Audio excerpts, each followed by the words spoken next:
everyone. Welcome to episode 13, the last episode in season 2 of elle-TV. Today I am filming from Land's End. The Golden Gate is in the distance. Also, you can see the Golden Gate is the entrance to the Pacific and all that lies beyond. What a gorgeous day outside. I have to apologize. I am so sorry that I have been absent for the past couple of weeks. I had an international conference in Rome, the International Bar Association that I was speaking at, and I just could not do everything all at once. But I'm here and I hope that you will forgive me. So, although we are ending the season, I want to assure you that I am not disappearing entirely. I am just going to switch around the format a little bit. I talked earlier in the season about wanting to do some interviews with some friends and former colleagues who work in law firms, who work in-house. I just would like to broaden the depth of experience that we have on camera on elle-TV, and I would like to expose you to other people who are doing wonderful things, who are leaders, who are doing really amazing things in the legal world. I just want you to see that there's no one-size-fits-all for your career, and that the options are limitless. I know that sometimes in law school it can feel like you have sort of tunnel vision because you have so much work to do and you're focusing on your work, but there's such an exciting big world out there, even within law. Some of you may choose not to practice law, and that's fine too, but within the law there are so many opportunities to be a teacher, to be a professor, to work inside a company, to get experience on the business side as a lawyer, to work overseas. There are so many opportunities that your law degree is kind of the gateway to these opportunities, which is kind of why I'm here. I'm at Land's End because it is the gateway to the Pacific, a gateway to the larger world. So with this episode, more than anything else, I want to, rather than just answering a specific question, I want to encourage you to seek out mentors, and you don't have to call it that. I think sometimes people get scared away and if you ask them to be your mentor, but seek out people that you admire in the legal profession, out in the world, and ask them about their careers. The best advice that I have received to this day, I received when I was in college doing a summer internship for the Washington Lawyers Committee for Civil Rights and Urban Affairs. One of my supervisors said to me, and I'm sure she made this as an offhand comment and she didn't know the impact that it would have on me to this day, but what she said to me is that the happiest lawyers are those who move around. Okay, so I don't want you to take that and think, oh, I've got to jump ship the moment I'm unhappy and I just have to keep moving.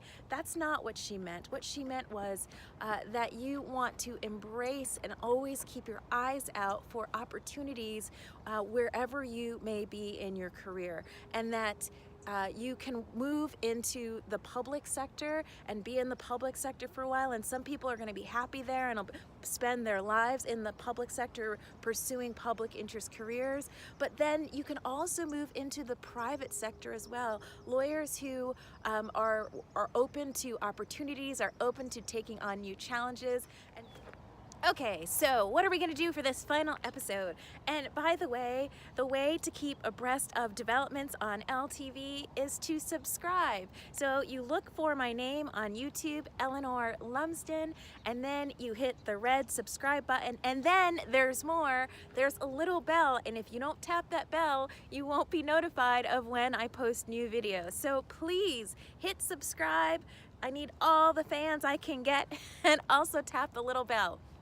Okay, so as my parting gift to you, I'm going to give you 10 pieces of advice that I think may take you, or at least jumpstart you on your way to greatness as a lawyer. So I've mentioned the first one already. Tip number 1 is that you are going to find someone in the law that you admire, who you admire, and you are going to basically bustle in under their arm and force them to take you under their wing.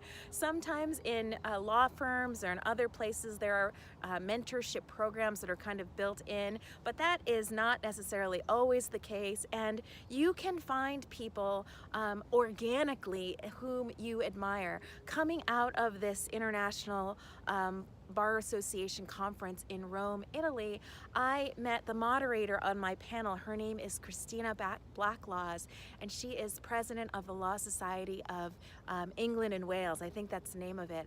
And she is such an impressive, incredible person. I wanted to ask her to adopt me on the spot. So rather than do that, I did email her and thank her for including me on the panel, and also told her about my interest in the law and about my career. And she, it turns out, is working on women in leadership in the law and has a couple of great projects. So with that one email, with me reaching out and basically fangirling out over Christina Blacklaws, I am hoping for a relationship that will bring new opportunities, new discoveries, and really hopefully a great friendship. So number one, again, you are going to seek out mentors or people who you admire in order to expand your horizons. Tip number two, you are going to keep reading. I know that when you are in law school, it may seem like you are overwhelmed with the work that you already have to do, but you have to read about inspiring stories of other people who are doing great things out in the world. That will keep you inspired. It will keep your eye on the prize of why you entered law school in the first place. I know that with the loans, the stress, the pressure, the job hunting, it can be easy to lose sight of why you entered law school in the first place, but you entered I know most of you entered law school to do some good out into the world. So don't leave the world behind. Tap into what's happening in the world through your community by reading books. See what is current out in the world and keep your eye on the prize, but also outside of your small little bubble that you are in just for the moment. Tip number three, always be a learner. Engage yourself in the continuous process of learning. It is not over when you are done with those 3 years. There is so much that you can be learning, to be strengthening your skills and your experience, and it will improve your opportunities, improve your outlook. Don't shy away from outside educational type of classes.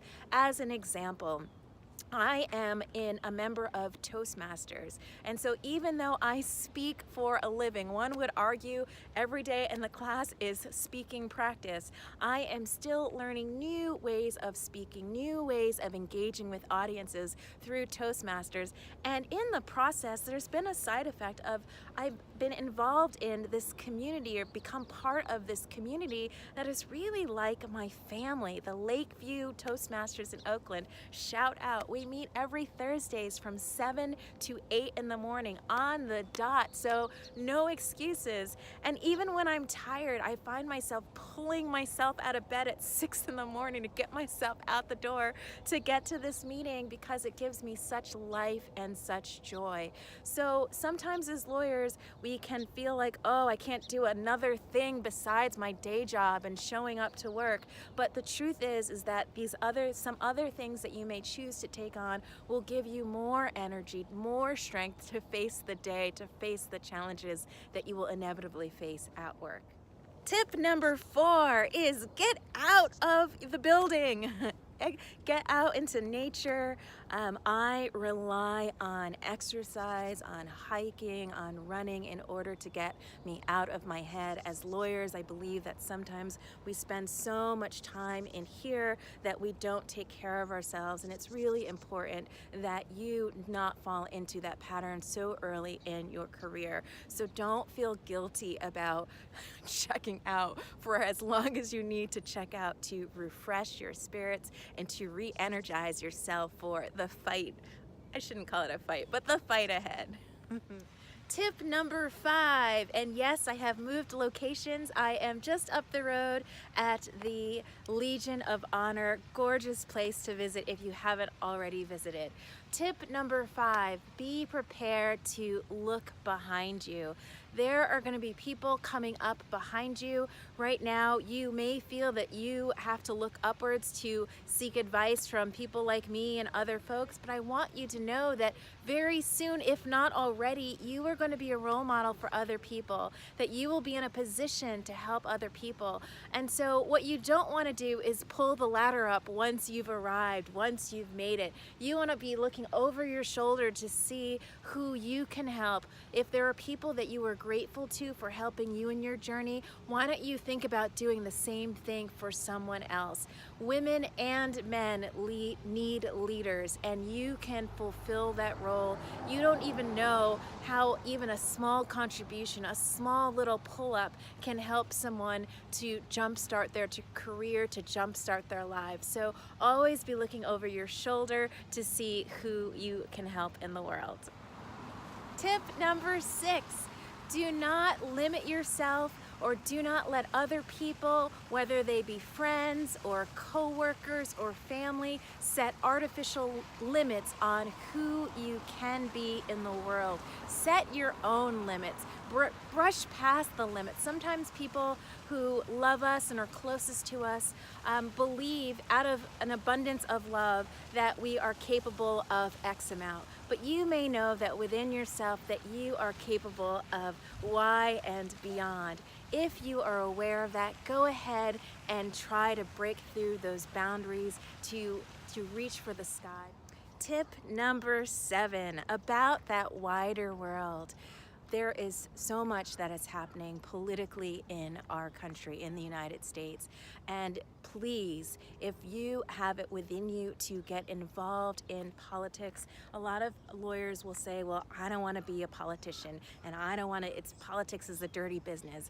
Well, it is a dirty business, and if we don't all get engaged or get involved, other people are going to be making decisions that will affect you, your family, and the lives of people who you love. So again, use your voice to get involved. If it doesn't have to be that you're running for elected office, but there are many ways that you can get involved in your community. So please go out and do that. Tip number 8, think long term. Right now, you're thinking about where you are now and all the things that you're struggling with now, but what about putting down a 5-year plan and a 10-year plan, or a 15-year plan, or a 20-year plan? What are your goals for yourself long term? Think about goals at different stages of your life that might encompass other life challenges, like caring for an aging parent, like taking on the challenge of raising a family or caring for other people. How will your work life adjust, or how will you shift your work life to take on those challenges? Planning for it is not a bad thing. Tip number 9, find yourself a financial advisor, or short of that, get your finances in order. We as lawyers can be distracted by the business of just getting our lives together, like making our careers happen, so that we kind of leave our finances by the wayside. But other people pay attention to their finances, business-minded people, and you should as well. So if you don't have the time to establish a budget and do some long-term planning, then hire someone to do it. You can ask around, you can do some research. There are financial advisors out there at every budget. So please do yourself a favor and help someone to help you think about the future, to secure your future that you've worked so hard for. Tip number 10, which is, again, we're thinking about the future. You need a plan for what happens when you may we're all gonna die, I'm sorry to say it. So have you set your affairs in order? Do you have a will in place? What will happen to your family after you've gone? I know this isn't the nicest topic to think about, but the truth is, as I said, we're all going to die at some point. And we really don't know when that's going to be. So on a serious note, really think about, some of you might be thinking, I don't have an estate to take care of. But we all have things, we all have some amount of money, we do have things, other people who depend on us or who we care about. wouldn't you like them to be provided for in the event that the worst happens? So think about things like life insurance. I'm not hawking life insurance, but I'm just saying, have you considered life insurance? Have you considered long-term disability? What would happen if something catastrophic happened to you? Would your loved ones be provided for? Plan for this big, bright, beautiful life that you want to have. Life can change on a dime. Are you prepared for those changes? Well, it has been a pleasure spending this time with you. I hope that it's been the same for you. I hope that you will stick with me and continue to follow me and to engage with me as I take on new challenges myself. All the best. I want you to think of your life as full of possibility. No matter what your circumstances are, there is blue sky somewhere. The sun is shining somewhere, and it may be up to you or hopefully someone, a friend or a loved one, to make you see or help you to see the light, the possibility that is within you and out in the world. So I hope and I know that you're gonna do wonderful, stunning, incredible things, and I can't wait to see where this journey takes you.